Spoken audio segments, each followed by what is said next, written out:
আজকের আমরা দেখাতে চলেছি সর্বাঙ্গাসনের পদ্ধতি ও উপকারিতা। প্রথমে আপনারা ধীরে ধীরে মাটিতে শুয়ে পড়বেন এবং পা দুটি ওপরের দিকে তুলে পায়ের টোটি মাথার পিছনের দিকে ঠেকিয়ে দেবেন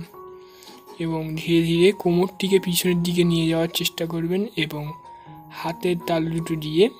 পিঠ এবং কোমরটিকে ঠেলে সোজা রাখার চেষ্টা করবেন এবং ধীরে ধীরে পাটি উপরের দিকে তুলে কাঁধ থেকে পাটি একদম সরল রেখায় রাখার চেষ্টা করবেন, একদম সোজা রাখার চেষ্টা করবেন এবং এই আসনটি আপনারা অবশ্যই 10 থেকে 20 সেকেন্ড হোল্ড করে রাখার চেষ্টা করবেন। সর্বাঙ্গাসনের উপকারিতা: কণ্ঠে অবস্থিত থাইরয়েড, প্যারাথাইরয়েড, টনসিল এই 3টি গ্রন্থিকে সুস্থ ও সবল ও কর্মক্ষমতা বৃদ্ধি করে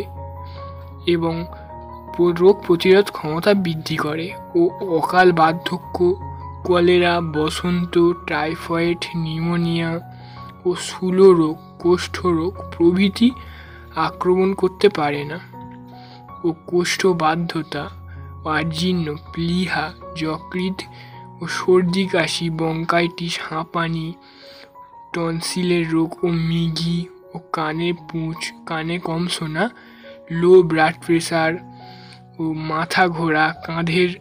বাত বেদনা দূর হয় ও স্মৃতিশক্তি বৃদ্ধি করতে